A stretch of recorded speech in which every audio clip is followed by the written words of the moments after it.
I'd like to welcome people to Introduction to Psychology. My name is Dr. Paul Bloom, and I'm the professor for this course. If you haven't yet picked up a syllabus from the front of the class, please raise your hand. Are we out? Are we at a syllabi? Oh, please raise your hand, and one of the teaching fellows will bring it to you if you don't yet have a syllabus.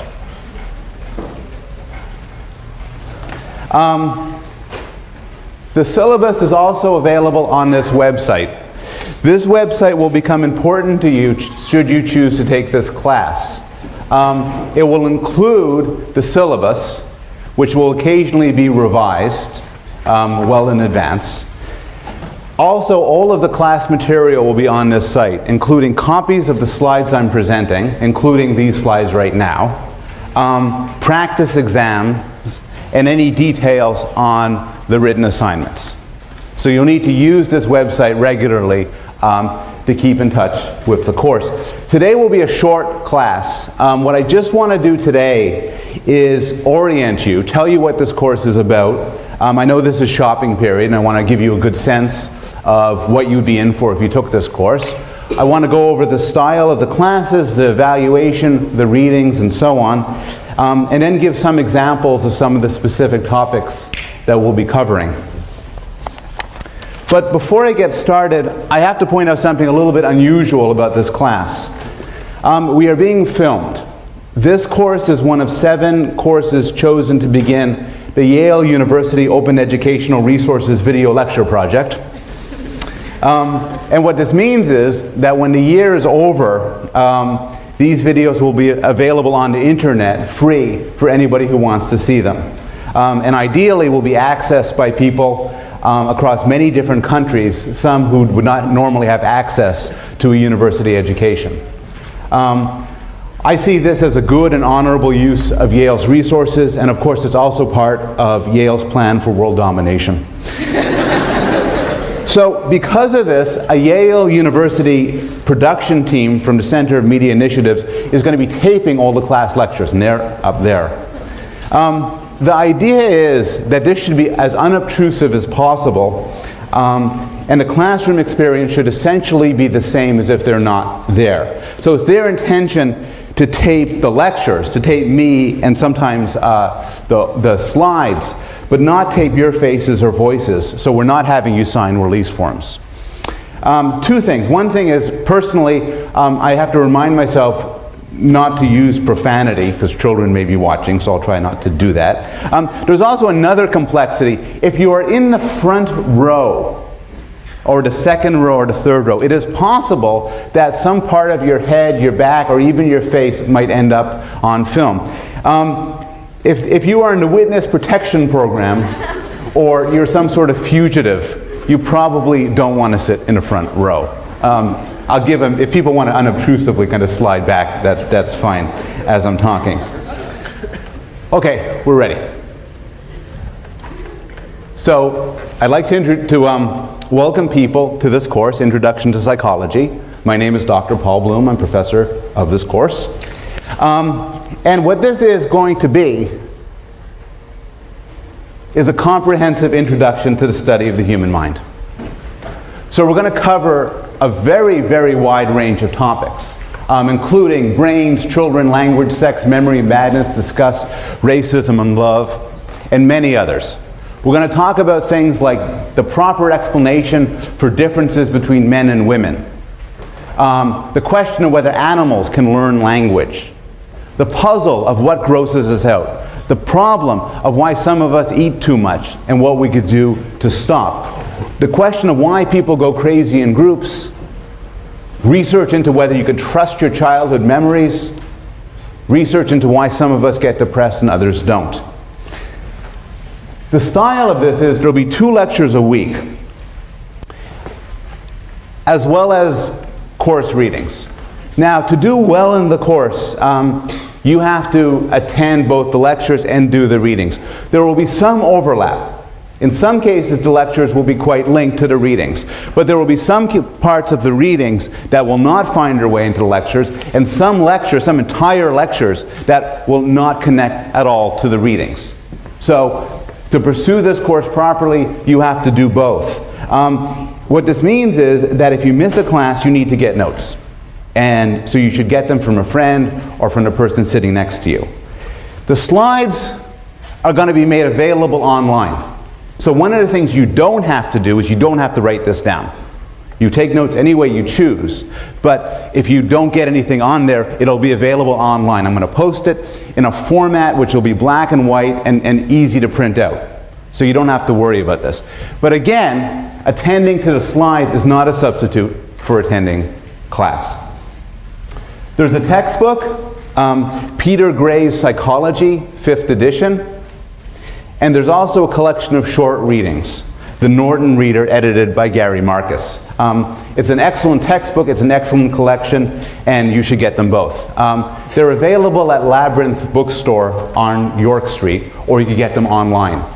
I should note that last time I taught the course, I used the Marcus Reader, and when Professor Marvin Chun taught his course last semester, he used Peter Gray's 5th edition textbook.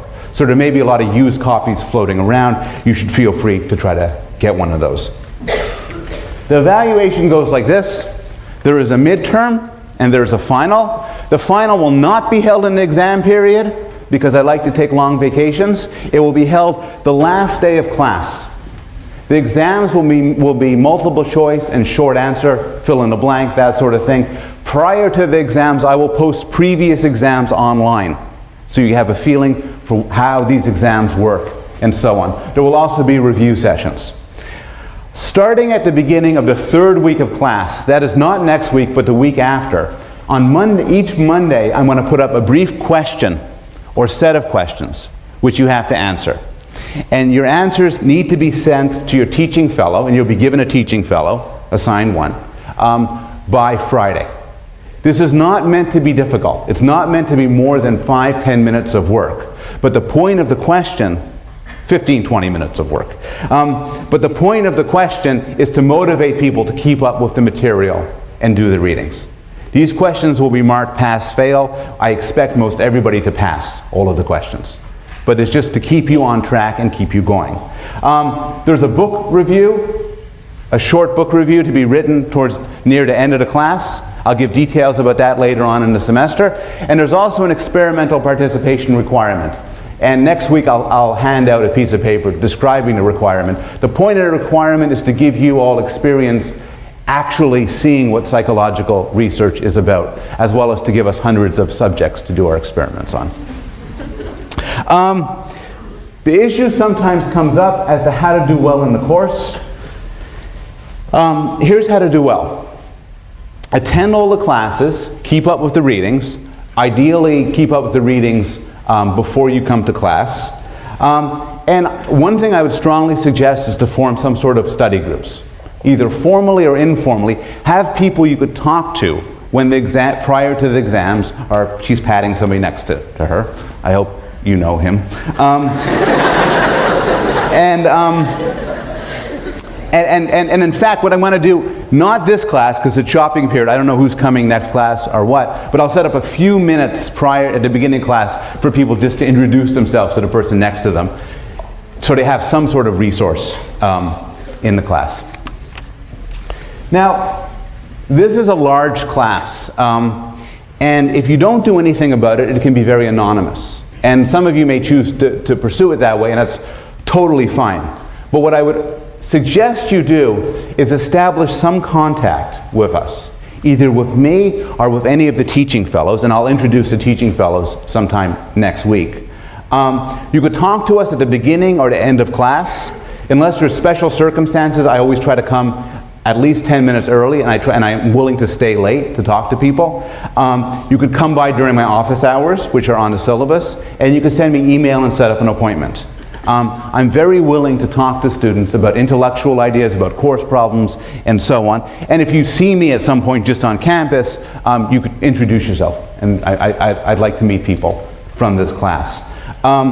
So again, I want to stress, you have the option of staying anonymous in this class, but you also have the option of seeking out and making some sort of contact with us.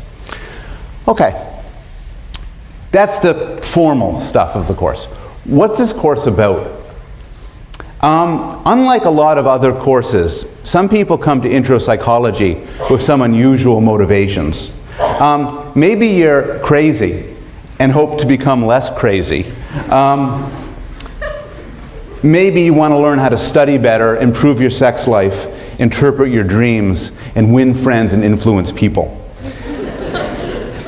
Those are not necessarily bad reasons to take this course.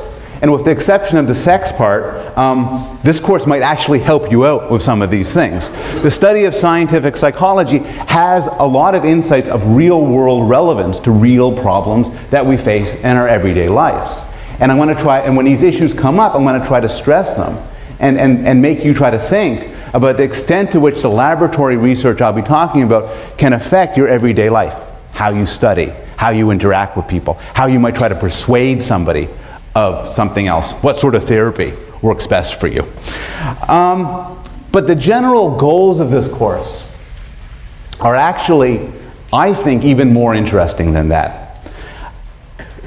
What I want to do is provide a state-of-the-art introduction to the most important topic that there is, us, how the human mind works, how we think, what makes us what we are.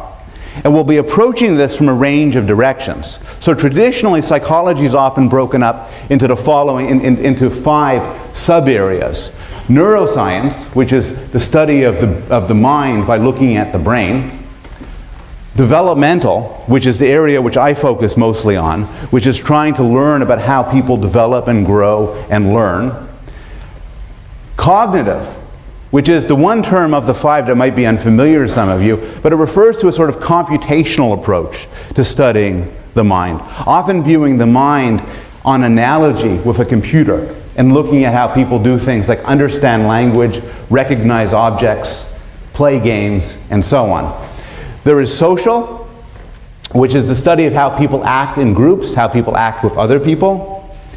And there is clinical, which is maybe the aspect of psychology that people think of immediately when they hear psychology, which is the study of mental health and mental illness. And we'll be covering all of those areas. We'll also be covering a set of related areas. I am convinced that you cannot study the mind solely by looking at the discipline of psychology. The discipline of psychology spills over to issues of how the mind has evolved. Economics and game theory are now essential tools for understanding human thought and human behavior. There's issues connecting to philosophy, computer science, anthropology, literature, theology, and many, many other domains. So this course will be wide-ranging in that sense. At this point, I've been speaking in generalities, so I want to close this introductory class by giving 5 examples of the sorts of topics we'll be covering. And I'll start with the topic that we'll be covering next week, on Monday. The brain. This is a brain. In fact, it's a specific person's brain. And what's interesting about the brain is that little white mark there.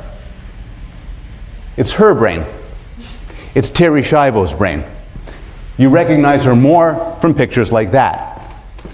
And what a case like this, where somebody is in a coma, is without consciousness, as a result of damage to the brain, is a stark illustration of the physical nature of mental life. The physical basis for everything that we normally hold dear, like free will, consciousness, morality, and emotions. And that's what we'll begin the course with, talking about how a physical thing can give rise to mental life. We'll talk a lot about children. This is actually a specific child. It's my son Zachary, a younger son, dressed up as Spider-Man, but it is Halloween. No, it's not Halloween. Oh. No. There's more to say about that. I study child development for a living, and I'm interested in several questions. So one question is just a question of development. Everybody in this room can speak and understand English. Everybody in this room has some understanding of how the world works, how physical things behave. Everybody in this room has some understanding of other people and how people behave. And the question that preoccupies developmental psychologists is, how do we come to have this knowledge? And in particular, how much of it is hardwired, built in, innate, and how much of it is a product of culture, of language, of schooling. And developmental psychologists use many ingenious methods to try to pull these apart and try to figure out what are the basic components of human nature. There's also the question of continuity. To what extent is Zachary at that age going to be that way forever? To what extent is your fate sealed? To what extent could, if I were to meet you when you were 5 years old, I could describe the way you are now?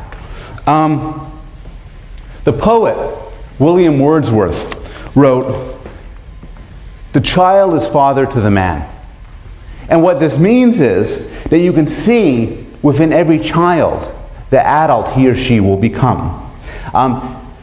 We will look and ask the question whether this is true. Is it true for your personality? Is it true for your interest? Is it true for your intelligence? Another question having to do with development is, what makes us the way we are? We're different in a lot of ways. The people in this room differ according to their taste in food, they differ according to their IQs, whether they're aggressive or shy, whether they're attracted to males, females, both or neither, whether they're good at music, whether they're politically liberal or conservative. Why are we different? What's the explanation for why we're different?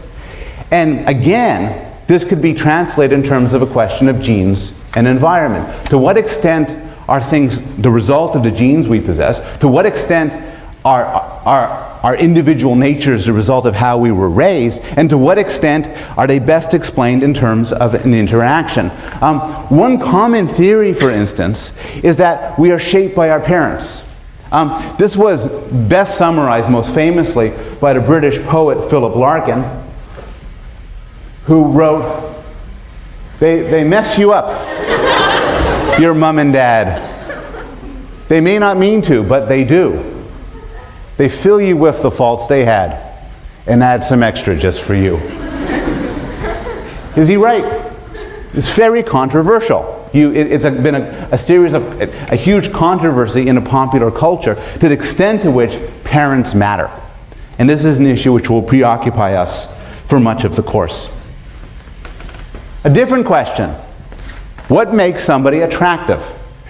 And this can be asked at all sorts of levels, but a simple level is, what makes for a pretty face? So these are, according to ratings, very attractive faces. They are not the faces of real people. What's on the screen are computer-generated faces of a Caucasian male and a Caucasian female who don't exist in the real world. But through using this sort of computer generation and then asking people what they think of this face, what they think of that face, scientists have come to some sense as to what really makes a face attractive, both within cultures and across cultures. And that's something which we're going to devote some time to when we talk about social behavior, and in particular when we talk about sex. Not all attractiveness, not all beauty, of course, is linked to sex. So pandas, for instance, like this panda, are notoriously cute. And I don't have anything to say about it, really. It's just a cute picture. Morality is extremely central to our lives. And a deep question which we will struggle with throughout most of the course is the question of good and evil, evil and good.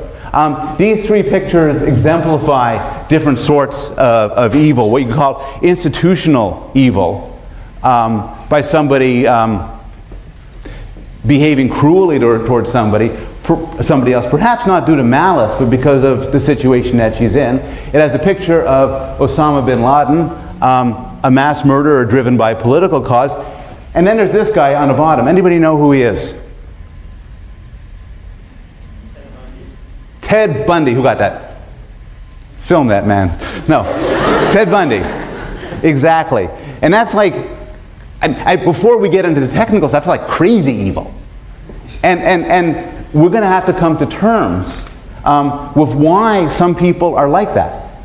And again, the same situation comes up. Is it part of your nature to be good or bad? Or is it largely due to the situation that you fall in? And there's a lot of some quite spectacular experiments that try to tease that apart. If we're going to talk about evil, we should also talk about good. These are pictures of two notoriously good men, Oskar Schindler and Paul Rusesabagina, each who at different times in history saved the lives of many, many people at great risk to themselves. Schindler in the Holocaust, and then the other guy because I can't pronounce his name, Rusesabagina, in Rwanda. And they both had real good movies made about them. But what's interesting with these cases is you couldn't have predicted ahead of time that they would be heroes. And one personal issue within any of us is, what would we do in such situations? Finally, throughout this course, we will discuss mental illness. Now, towards the end of the class, I want to devote a full week to discussing major disorders like depression and anxiety, because of their profound social importance. Such disorders are reasonably common in college students. Many people in this room are currently suffering from a mood disorder, an anxiety disorder, or both. And I won't ask for a show of hands, but I know a lot of people in this room are on some form of medication for this disorder. And we'll discuss the current research in why people get these disorders and what's the best way to make them better. But I also have a weakness for the less common mental disorders that I think tell us something really interesting about mental life. So when we talk about memory, for instance, we'll talk about disorders in memory, including some disorders that keep you from forming new memories, as well as disorders of amnesia, where you forget the past. And these are extraordinarily interesting for all sorts of reasons. Early in the course, in fact, I think next week, we will discuss, later on in the course, in the middle of the semester, we will discuss the amazing case of Phineas Gage. Phineas Gage was a construction worker about 100 years ago. Due to an explosion, a metal pipe went through his head like so. Miraculously, he was not killed. In fact, his friends, it went through his head, ended up 100 feet away, covered with brains and blood. And Phineas Gage sat down and go, oh. And then on the way to the hospital, they stopped by a pub. Have some cider. He was not blind, he was not deaf, he was not retarded. But something else happened to him. He lost his sense of right and wrong. He lost his control. He used to be a hard-working family man. After the accident, he lost all of that. He couldn't hold a job. He couldn't stay faithful to his wife. He couldn't speak for 5 minutes without cursing. He got into fights. He got into brawls. He got drunk. He lost his control. He ended up on a circus sideshow, traveling through the country with the big steel pipe that went through his head. And this is, again, an extraordinary example of how the brain can give rise to the mind, and how things that go wrong with the brain can affect you in a serious way. We'll discuss cases of multiple personality disorder, where people have more than one personality, and also discuss the debate over whether such cases are true or not, whether they can be taken as a real phenomena or a made-up phenomena, there's a matter of a lot of controversy. And then we'll even discuss some rarer cases, like Capgras syndrome. Capgras syndrome is typically, there's hundreds of cases, not many, hundreds of cases. It's typically the result of some sort of stroke. And what happens to you is very specific. You develop a particular delusion. Like it's getting dark. And the delusion is that the people you love the most have been replaced. They've been replaced by aliens or robots. Thank you. By Martians, by CIA agents, by trained actors and actresses. But the idea is the people you care for the most, you believe are gone. And this could lead to tragic consequences. Capgras syndrome is associated with a very high level of violence. One man in Australia a couple of years ago was under the delusion that his father was replaced with a robot and cut off his head. A related disorder involving the very same parts of the brain is called Cotard's syndrome. And Cotard's syndrome is you believe that you're dead. You believe that you're dead. You are persuaded that you're dead. You're walking around, you know you're walking around, you know that there are people around, but you think that you're dead. And what's striking about these is these are not just sort of big screwy problems of messed up people. Rather, they're related at a pinpoint level to certain parts of your brain. And we're going to talk about the best modern theories as to why these syndromes occur. Now, the reason to be interested in them, again, is not because they're frequent. They aren't. And it's not because of some sort of gruesome, morbid curiosity. Rather, by looking at extreme cases, they can help us best understand normal life. Often by looking at extremes, it throws into sharp contrast things we naturally take for granted. The issue of psychopathy, of people who either due to brain damage or because they're born that way have no moral understanding, can help us cope with questions of free will and responsibility, of the relationship or difference between mental illness and evil. Multiple personality cases force us to address the question of what is a self. To what extent are all of us composed of multiple people? And to what extent are we a single unified person over time? Cases like Capgras are important because they tell us about how we see the world. They tell us, for instance, that there's a difference between recognizing something, in a sense that you could name it, and knowing what it is. And so by studying these abnormal cases, we can get some insight into regular life.